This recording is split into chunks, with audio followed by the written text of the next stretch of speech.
Welcome, in front of me I have iPad mini 4 and I will show you how you can adjust your control center shortcuts. So as you can see, when we open our control center from the right upper corner, we got 4 icons. And how we can add here more shortcuts: simply open the settings, pick the control center, and as you can see here we got our available shortcuts. I'm going to remove silent mode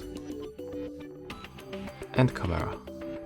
And I want to add here alarm, QR code scanner, switcher to quickly change between the dark mode. Maybe I can also use the screen recognition, screen recording, and also the stopwatch.